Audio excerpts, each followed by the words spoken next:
नमस्कार। भारत और वेस्टइंडीज के बीच मुकाबला चल रहा है। मैनचेस्टर में भारत का स्कोर 200 के पार भी पहुंच गया है। विराट कोहली ऐसा लग रहा था कि इस मैच में शतक लगा सकते हैं, लेकिन एक बार फिर शतक से चूक गए विराट कोहली। और जो बड़ी बड़ी खबरें हम आपको बता रहे हैं, मैनचेस्टर में मुकाबला अभी भी जारी है। मैनचेस्टर वनडे में भारत का स्कोर 200 के पार हो गया, लेकिन 72 रन से आगे नहीं बढ़ पाए विराट कोहली। हाफ सेंचुरी जरूर उन्होंने लगाई, चौथा अर्धशतक लगातार वर्ल्ड कप में, लेकिन सेंचुरी जो है उनके बल्ले से नहीं निकल पा रही है। और मैनचेस्टर वनडे में भारत का स्कोर 200 के पार 250 के करीब पहुंचता हुआ अब दिखाई पड़ रहा है, जो 50 ओवर का निर्धारित ओवर है।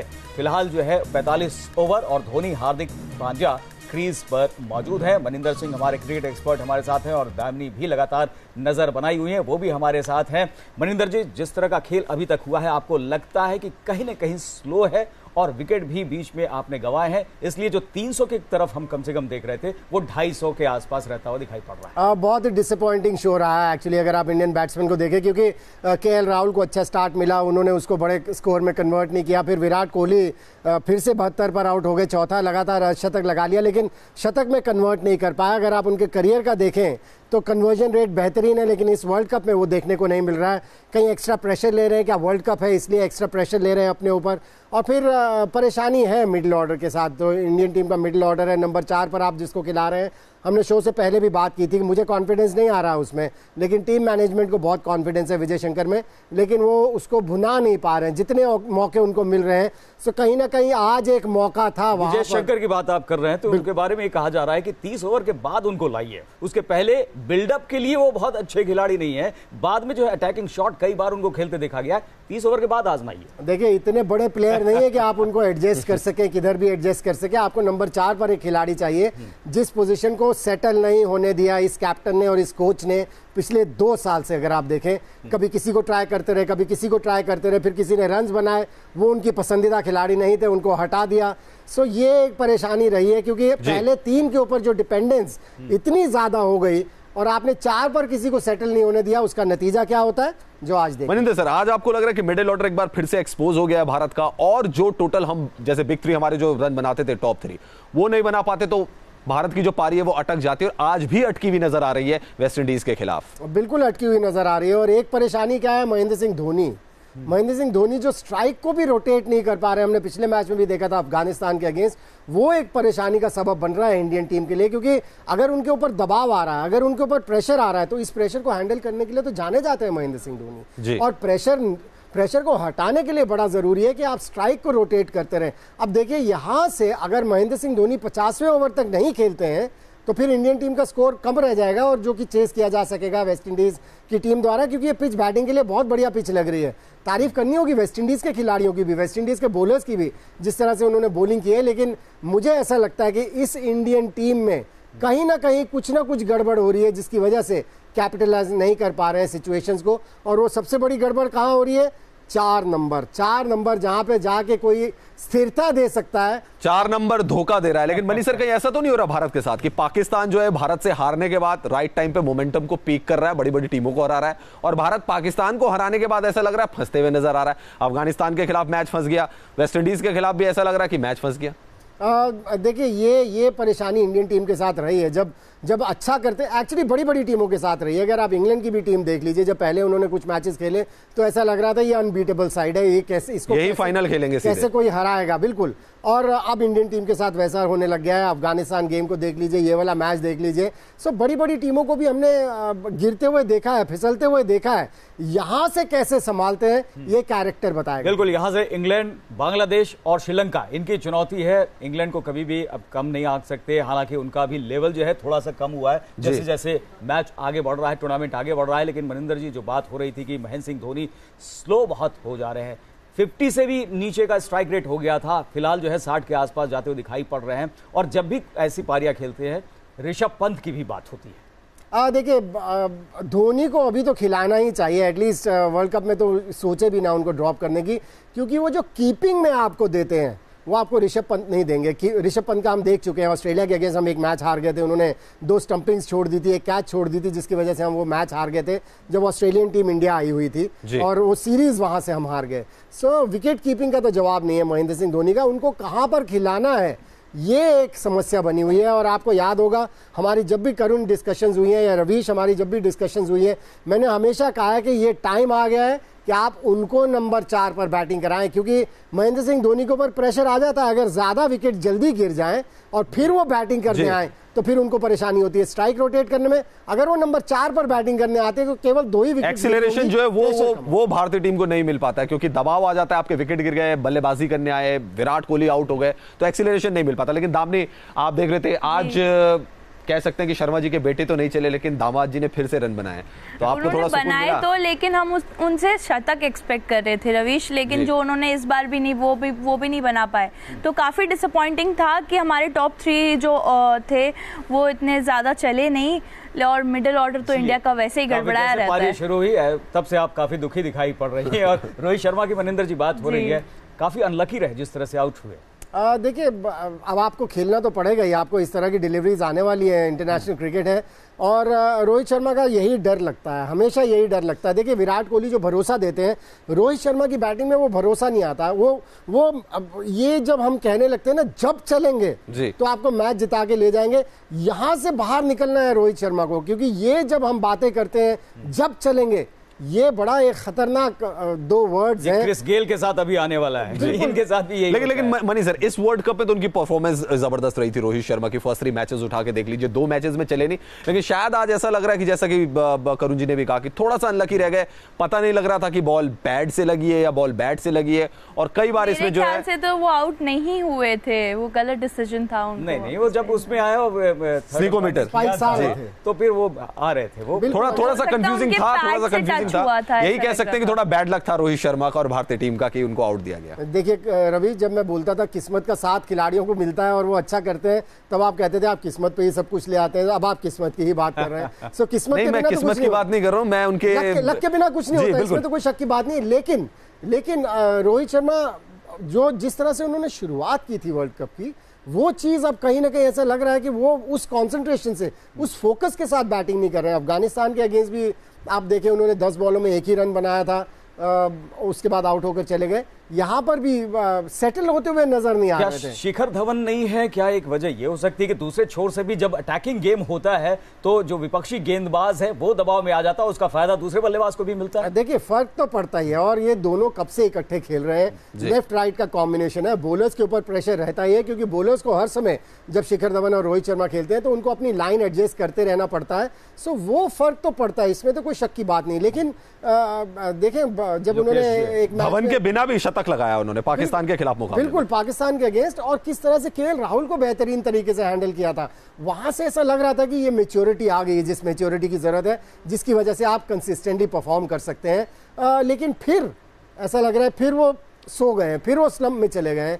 सो ये एक अच्छा साइन नहीं है इंडियन टीम के लिए, क्योंकि जब शिखर धवन नहीं है तो रोहित शर्मा को एडेड रिस्पॉन्सिबिलिटी लेनी चाहिए और कंसिस्टेंसी दिखानी चाहिए। मनी सर, एक सवाल मैं आपसे पूछना चाहता हूं कि भारत जैसे कि वर्ल्ड कप में खेल रहा है और बिल्कुल चांसेस है कि भारत तो सेमीफाइनल में पहुंचेगा ही पहुंचेगा, इंच क्लोजर और आ जाएगा। अभी फाइनल टारगेट भी वेस्ट इंडीज के सामने नहीं आया है, लेकिन क्या कभी ऐसा होता है कि जैसे अफगानिस्तान वाला मैच था या ये वेस्ट इंडीज वाला मैच आ गया, वेस्ट इंडीज को पता है कि हमने कुछ करना नहीं है, फ्रीली क्रिकेट खेल रहे हैं अपनी, और वो अच्छा गेम प्लान लेके आ गए भारत के सामने और भारत की टीम थोड़ी फंसी भी नजर आई, तो क्रेडिट थोड़ा सा वेस्ट इंडीज की तरफ भी जाएगा जिस तरीके से उनके बॉलर्स ने गेंदबाजी की, स्पेशली केमर रोच ने अच्छी गेंदबाजी की, होल्डर ने विकेट लिए, बड़ा फंसा के रखा भारतीय बल्लेबाजों को। और इसमें एक ये भी मैं जोड़ना चाहूंगा रवीश, मनिंदर जी से सवाल कि वेस्ट इंडीज की टीम ऐसी टीम है जो कि दबाव में कभी नहीं आती है, चाहे वो हार भी रही हो किसी भी तब भी एंजॉय करते हैं, बिल्कुल चिंता की लकीर नहीं होती। लेकिन एक एडवांटेज होता है करुण रवीश, एक एडवांटेज होता है जब आप नथिंग टू लूज वाली सिचुएशन में होते हैं, क्योंकि वेस्ट इंडीज की टीम अब उस स्थिति पर आ गई है, नथिंग टू लूज वाली सिचुएशन है, हार तो रहे हैं, गालियां तो पड़ी रही हैं, ये मैच भी हार गए तो कोई फर्क नहीं पड़ता, और जब आप ऐसी सिचुएशन में होते हैं तो आप का प्रदर्शन बेहतर हो जाता है, क्योंकि वो डर जो फियर फैक्टर है वो गायब हो जाता है, और फियर फैक्टर जब गायब हो जाए तो आपका प्रदर्शन बेहतर हो जाता है। और वो आज देखा वेस्ट इंडीज की टीम जब मैदान के ऊपर उतरी, उनकी बॉडी लैंग्वेज ही अलग नजर आ रही थी और उन्होंने पूरी तरह से दबाव में डाला इंडियन बैटिंग लाइनअप को। लेकिन रवीश, आपको याद होगा जब मैच के पहले हम शो कर रहे थे, मैं कह रहा था कि 2 टीमें जिन्होंने मुझे डिसअपॉइंट किया अभी तक इस वर्ल्ड कप में, वो है वेस्ट इंडीज और इंग्लैंड की टीम, क्योंकि मुझे लगता है ये बहुत बड़ी टीमें हैं। मुझे वेस्ट इंडीज की टीम ने जिस तरह से पाकिस्तान को पहला मैच हराया था, और मैंने जो पेपर पर पढ़ी थी ये टीम, मुझे लगता था ये टीम ऐसी है जो वर्ल्ड कप भी जीत सकती है, क्योंकि इसमें ऐसे ऐसे प्लेयर्स हैं जो सिंगल हैंडेडली मैचेस जिता सकते हैं, लेकिन वैसा प्रदर्शन उनकी टीम का नहीं रहा है। सो डिसअपॉइंटिंग रहा है। लेकिन इंडिया के अगेंस्ट जब मैच था तो एक मेरे मन में डर था कि ये टीम अच्छी है, ये अगर अपने पोटेंशियल से के हिसाब से मैदान पर प्रदर्शन करेगी तो ये बड़ी बड़ी टीमों को टक्कर दे सकती है। और अब तो फिर वो नो फियर फैक्टर आ गया है, नथिंग टू लूज वाली सिचुएशन में आ गए, तो एक ऐसा उम्मीद लग रही थी कि बेहतर प्रदर्शन बिल्कुल। इसमें यही बात है कि मनिंदर जी ऐसे ऐसे खिलाड़ी हैं जो अपने बूते मैच जिता सकते हैं, लेकिन ऐसा लगता है कि वो टीम गेम ना खेलकर इंडिविजुअल गेम खेलने देखिए उनको, और इसलिए हार का सामना करना। मुझे ऐसा लगता है कि वेस्ट इंडीज के जो प्लेयर हैं उनको टी20 क्रिकेट की बहुत ज्यादा आदत है, क्योंकि लीग्स में बहुत ज्यादा खेलते हैं। ये जो करंट ब्रीड है उनकी, ये टी20 क्रिकेट को ज्यादा लाइक करती है और सारे all over the world leagues में ज्यादा खेलते हैं। तो वो जो 50 ओवर का गेम होता है ना, उनको कई बार लगता है 30 ओवर एक्स्ट्रा हम खेलने जा रहे हैं, तो वो पार्टनरशिप जो बिल्ड होती है उसमें एडजस्ट नहीं कर पाते। वो 30-40 के बाद शॉट खेलना शुरू करते हैं और वहां पे हारते भी हैं। लेकिन हाँ, हम बात भारतीय टीम की कर रहे हैं कि भारतीय टीम कितना टारगेट रख पाती है वेस्ट इंडीज के सामने, जो हम सोच रहे थे कि 300 के करीब आएगा, वैसा होता हुआ नजर नहीं आ रहा है। लेकिन मनी सर, बात विराट कोहली की जरूर करेंगे, क्योंकि 20,000 रन उन्होंने इंटरनेशनल क्रिकेट में पूरे कर लिए और सबसे तेज किए इंटरनेशनल क्रिकेट में। सचिन और लारा को भी पीछे छोड़ दिया है। बल्लेबाजी आज भी अच्छी कर रहे थे, फंस गए थोड़ा, लेकिन एक चीज को क्लियर कर गए कि भारत की बल्लेबाजी अभी भी विराट कोहली के इर्द गिर्द घूम रही है। कभी भी भारत की बल्लेबाजी फंसेगी तो आपके लिए ना रोहित शर्मा काम आएंगे, ना विजय शंकर काम आएंगे, ना धोनी काम आएंगे। आपकी कहानी को अगर कोई आगे बढ़ाएगा, ब्रिज का कोई काम करेगा मिडिल ऑर्डर और टॉप ऑर्डर के बीच में, वो सिर्फ विराट कोहली है। देखिए, रोहित शर्मा ने भी जब रन्स बनाए उसमें भी विराट कोहली का कंट्रीब्यूशन रहा, उनके साथ उनकी पार्टनरशिप रही। और वो आधा छोड़ के गए तो कोहली ने ही उसको फिनिश किया पूरा। बिल्कुल। सो ये बड़े प्लेयर्स की निशानी होती है कि वो साथ वाले से भी रन्स बनवा लेते हैं और उसे भी एहसास दिलाते रहते हैं कि आपसे क्या उम्मीद की जाती है। सो रोहित शर्मा के साथ जब उन्होंने वो पार्टनरशिप्स की, रोहित शर्मा ने बड़े रन्स बनाए। लेकिन मैं सहमत हूँ आपकी बात से कि इंडियन टीम की बैटिंग लाइनअप जो है वो विराट कोहली के ऊपर ही बहुत ज़्यादा निर्भर करती है और निर्भर कर रही है पिछले कुछ सालों से। सो वो कितना प्रेशर हैंडल करेंगे ये मुझे समझ नहीं आ रहा है। मुझे ऐसा लग रहा है कि अब वो प्रेशर के अंडर सकम करने लगे हैं, उनको वो दबने लगे उस प्रेशर के अंडर। नहीं तो हमने कभी विराट कोहली को 50 रन बना के, 60-70 रन बना के इस तरह से आउट होते हुए नहीं देखा था जैसे पिछली 4 इनिंग्स में देखा। आज भी एक सॉफ्ट सा डिसमिसल था उनका, और वो सॉफ्ट डिसमिसल कैसे होता है, आपको बॉल मिली, बाउंड्री वाली बॉल मिली, लेकिन आप सोचते हैं कहीं इसमें आउट ना हो जाऊं, मुझे अभी खड़े रहना है, और उसमें आपका जो रिफ्लेक्स एक्शन है वो थोड़ा सा स्लो हो जाता है, जिसकी वजह से आप आउट हो जाते हैं। सो वो प्रेशर आने लगा है विराट कोहली के ऊपर, क्योंकि उनके जहन में भी कहीं ना कहीं आ रहा होगा ये वर्ल्ड कप है और मुझे और जिम्मेदारी दिखानी है। लेकिन आप 100% से ज़्यादा 150 दिखा सकते हैं, लेकिन अगर उसको आप 200 करने की कोशिश करेंगे तो उसका नुकसान होना शुरू हो जाएगा। फंस सकते हैं आप, फंस सकते हैं। और कुछ विराट कोहली के साथ भी कुछ ऐसा ही हुआ। हालांकि जितने भी उन्होंने रन बनाए, 72 रन बनाए, वो भी बहुत इंपॉर्टेंट रन है भारत के लिहाज से, क्योंकि दूसरे एंड पर विकेट गिर रहे थे और आपके एक बड़े प्लेयर को चाहिए कि वो एक एंड को सिक्योर करे। तो विराट कोहली ने बेहतरीन पारी खेली है और मैं गौरव, जो कि वॉइस ऑफ दिल्ली है, उनसे रिक्वेस्ट करूंगा कि विराट कोहली के लिए एक परफॉर्मेंस हो जाए जो विराट कोहली तक भी पहुंचे।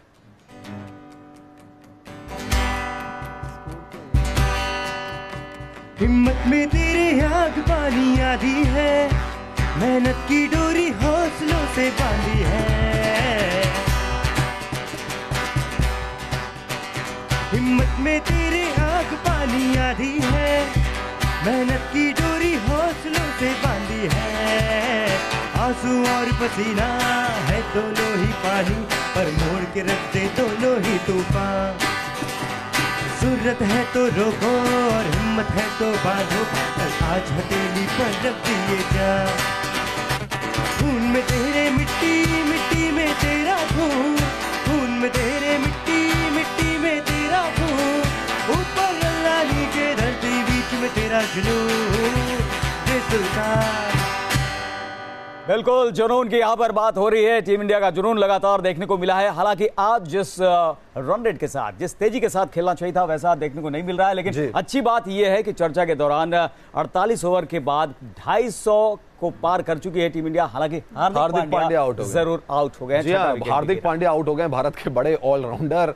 उनका विकेट भारत ने गवा दिया और ऐसा होगा क्योंकि स्लॉग ओवर्स में आपको रन बनाने पड़ेंगे। तो करुण, मुझे लग रहा है कि 1-2 शॉट्स ऐसी जाएंगी और उसमें शायद आप आउट भी हो सकते हैं। लेकिन अगले 2 ओवर में अगर 250 की बात हम कर रहे हैं, पहले 250 हो रहा था, 300, अब उसके बीच में मनिंदर जी ऐसा लगता है कि सेटल सेटल होता हुआ दिखाई पड़ रहा है। हाँ देखिए 270 तक अगर स्कोर को ले जाते हैं, क्योंकि अभी भी धोनी वहां पर मौजूद है, 270 तक ले जाते हैं तो बॉलर्स के पास कुछ ना कुछ होगा बैक करने के लिए। और मुझे लगता है कि अगर 270 बना दिए तो फिर इंडियन टीम की जो बॉलिंग लाइनअप है वो वेस्ट इंडीज को ये रन नहीं बनाने देगी, क्योंकि बुमराह है आपके पास, शमी ने पिछले मैच में जो हैट्रिक लिया उससे उनका कॉन्फिडेंस बहुत बड़ा होगा, क्योंकि शुरू के कुछ मैचेस खिलाए नहीं थे, जैसे ही खिलाए 4 विकेट ले लिए उन्होंने। और फिर मुझे अपने दोनों स्पिनर्स के ऊपर बहुत भरोसा है। सो मुझे लगता है ये 250 में भी परेशान करेंगे वेस्ट इंडीज। पांड्या की भी भूमिका हो सकती है। देखिए हार्दिक पांड्या के पास वो एक जादुई डिलीवरीज रहती है, उनके पास विकेट टेकिंग डिलीवरीज रहती है, पार्टनरशिप ब्रेकिंग डिलीवरीज रहती है। सो उन खिलाड़ियों में से हैं जो आपको विकेट्स दिला के देते हैं इंपॉर्टेंट टाइम्स के ऊपर। सो इंडिया के पास बॉलिंग है और उसके लिए ये रन्स अब बन चुके हैं। सो वेस्ट इंडीज के लिए इतना आसान नहीं होगा। दामनी, आज आप किस बॉलर से एक्सपेक्ट करोगे कि ये बॉलर भारत को अच्छे विकेट दिला सकता है? पिछला मैच मोहम्मद शमी के नाम, हालांकि man of the match Bumrah बन गए थे, और बहुत सारे मनी सर इस पे भी कभी डिस्कशन करेंगे कि मैन ऑफ द मैच बड़े अलग अलग से जा रहे हैं, रन मार विकेट ले रहे हैं मिचेल स्टार्क और बैरन डॉफ, मैन ऑफ द मैच मिल रहा है एरन फिंच को, हैट्रिक ले रहे हैं Mohammed Shami, man of the match मिल रहा है जसप्रीत बुमराह को। लेकर दामनी से पूछूंगा, दामनी आज किस बॉलर पे आप दाव लगाओगे? मैं बुमराह पे ही लगवाऊंगी, क्योंकि उनकी काफी अच्छी परफॉर्मेंस। हाँ बिल्कुल, बुमराह वो अपनी अच्छी परफॉर्मेंस है, अभी तक बैटिंग नहीं चल पाई हमारी इतनी, लेकिन बॉलिंग अच्छे से संभाल लेंगे वो लोग। देखिए बुमराह की दामिनी ने बात की, मेरे ख्याल से बुमराह के ऊपर बहुत ज्यादा हमें उम्मीदें भी हैं, क्योंकि आपको नई बॉल से भी विकेट लेके देते हैं। और आपने मैन ऑफ द मैच की बात की पिछले मैच में, उनको वही डिजर्व करते थे, क्योंकि लास्ट 2 ओवर्स में 21 रन चाहिए थे। जब उनको सेकंड लास्ट ओवर दिया उन्होंने केवल 5 रन दिए, यानी शमी को छोड़ दिया कि 16 रन बचाने हैं आपको, जो कि मेरे ख्याल से बहुत मुश्किल हो जाता है किसी भी टीम के लिए। कोई बहुत अच्छे शॉट्स लगे तो ही वो रन बनते हैं। सो वहां वो डिजर्व करते थे। बहुत टाइम के बाद ऐसा होना शुरू हुआ है कि मैन ऑफ द मैच केवल परफॉर्मेंस नहीं देखी जाती कि किसने 100 लगाया या बल्कि जो 4 विकेट पार्टनरशिप को तोड़ते हैं उस पे ये होते हैं। जिसने मेजर कोई ओवर किया हो या मेजर इनिंग्स खेली हो उसको मिलना शुरू हो गया। चलिए, तो इसलिए जो है मैन ऑफ द मैच अब उस पर डिसाइड होने लगा है कि आखिर मेजर पार्टनरशिप जिसने तोड़ी हो या फिर इनिंग्स को बिल्डअप तब किया है जब जरूरत होती है। माँ के पेट से मरघट तक है तेरी कहानी, पग पग प्यारे दंगल दंगल दंगल दंगल। सूरज तेरा चढ़ता ढलता गर्दिश में करते हैं तारे, दंगल दंगल दंगल दंगल। धड़कने छाती में जब दुपक जाती है, पीठ थप थपा उनको फिर जगह बात बन जाती है। बाबले हाथी की हर चुनौती है रे, सामने खड़ी दूर के पड़ी आंख दिखलाती है, तो आंख से उसकी आंख मिला के भिड़ जाने का नाम है प्यारे, दंगल दंगल दंगल दंगल। जी हाँ बिल्कुल, इस वक्त तो भारत और वेस्ट इंडीज का दंगल चल रहा है मैनचेस्टर में, और इस मैनचेस्टर में भारत ने पाकिस्तान को हराया था और उम्मीद तो हम यही कर रहे हैं कि वेस्ट इंडीज को भी हराएंगे। हालांकि टारगेट 250 से ऊपर तक भारत ने रन बना लिए हैं, कुछ ही देर के बाद टारगेट भी फाइनल पता लग जाएगा। लेकिन मनी सर, इस मैच में सुनील एम्ब्रिस को शामिल किया है वेस्ट इंडीज की टीम ने, धोनी की हाफ सेंचुरी भी हो गई है, ये भी हम अपडेट दे दें। लेकिन मेरा इससे एक जुड़ता हुआ सवाल है कि 2016 वर्ल्ड T20 भारत और वेस्ट इंडीज का मुकाबला मैदान था वानखेड़े स्टेडियम मुंबई में, उस मैच को कवर कर रहा था, और लिंडन सिमंस के बारे में कहा जाता है कि वो वेस्ट इंडीज के अपने गांव में बैठे हुए थे खेत में, उनको फोन आया था कि खिलाड़ी इंजर्ड हो गया, आप टीम में शामिल हो जाएं, और वो आए उस मैच में, उसी मैच में मैच विनिंग परफॉर्मेंस दी और भारत को सेमीफाइनल में हरा दिया। आज कुछ ऐसा तो नहीं होगा कि एक खिलाड़ी जो कि इंपोर्ट करा है आपने हाल ही में, कहीं वो आफत ना बन जाए, या क्रिस गेल जैसा खतरा कि पहले 10 ओवर में रन बना दिए तो दबाव ला दे? देखिए एम्ब्रिस अभी बहुत बढ़िया लय में थे, वो शतक लगा के आए हो। बिल्कुल, वो टीम में क्यों नहीं थे मुझे समझ नहीं आई, उनको टीम में होना चाहिए था इस वेस्ट इंडीज की टीम में। कई बार ऐसे खिलाड़ी जब आता है ना, वो तपा हुआ होता है, उसको वो इंतजार कर रहा होता है, मुझे मौका तो मिले, मैं प्रूव करना चाहता हूँ सिलेक्टर्स को गलत कि मुझे पहले क्यों नहीं टीम में लिया। सो बिल्कुल ऐसा हो सकता है, क्योंकि एम्ब्रिस को मैंने जितना खेलते हुए देखा है, मैं तो बहुत प्रभावित हुआ हूं उनसे, और जब वो टीम में उनका नाम नहीं था तो मुझे लग रहा था कि ये क्या है, कहीं ये पॉलिटिक्स चल रही है वेस्ट इंडीज क्रिकेट में, उसकी वजह से तो नहीं उनको बाहर रखा गया। सो आप उनसे उम्मीद कर सकते हैं कि वो भरे हुए होंगे और आज वो कुछ ना कुछ अलग करके जा सकते हैं। लेकिन 260 तक अगर ये स्कोर पहुंच गया इंडियन टीम का, 250 से भी ऊपर है, 262 हो चुका है सर। बिल्कुल, मुझे लगता है जो है पहली गेंद पे आखिरी ओवर के 6 जमाया है, चौथी गेंद पर चौका जमा दिया होगा। बिल्कुल, मुझे ऐसा लगता है कि जो स्कोर इंडियन टीम का बन चुका है, ये इंडियन टीम की जो बॉलिंग लाइनअप है, अगर फील्डर्स ने साथ दिया तो ये विनिंग टोटल है। यानी कि जो स्ट्राइक रेट है उसको कैचअप करते हुए नजर आ रहे हैं एमएसडी। महेंद्र सिंह धोनी जिनके बारे में यही कहा जाता है कि वो स्लो होते हैं, जिसमें पारी संवारने की जरूरत होती है। हालांकि कभी कभी कुछ ज्यादा स्लो हो जाते हैं, जिसके बारे में क्रिटिक्स प्रॉब्लम ये होती है कि वो स्लो होने के बाद जब कैचअप नहीं कर पाते तो वो खराब लगना शुरू हो जाता है। वो तब आलोचनाओं के निशाने पर आ जाते हैं, लेकिन जनरली कैचअप करते हुए नजर आ जाते हैं। 268 रन फिलहाल जो कि हमें बताया जा रहा है कि ये स्कोर भारत ने बना लिया है, और वेस्ट इंडीज के लिए जैसा कि मनी सर कह रहे हैं काफी होगा। तो अगर उम्मीद करेंगे कि भारत ने जो टारगेट सेट किया वेस्ट इंडीज के सामने, वो भारत उस मुकाबले को जीते और जो विजय रहता है ना भारत को लगातार बढ़ते रहे। बिल्कुल, मैनचेस्टर में मुकाबला हो रहा है, अब गेंदबाजों की बारी है, दारोमदार उनके ऊपर है। मनिंदर जी बहुत बहुत शुक्रिया, चर्चा हम आगे भी करते रहेंगे, अपडेट देते रहेंगे, लेकिन यहां से मैनचेस्टर तक आवाज जाए वॉइस ऑफ दिल्ली की गेंदबाजों के लिए। जी, जोश है, होश है, जीत का विश्वास है ज़मीन हाथ में आसमां भी पास है, अरमानों की सरगम है ये, एक सुर में गाहे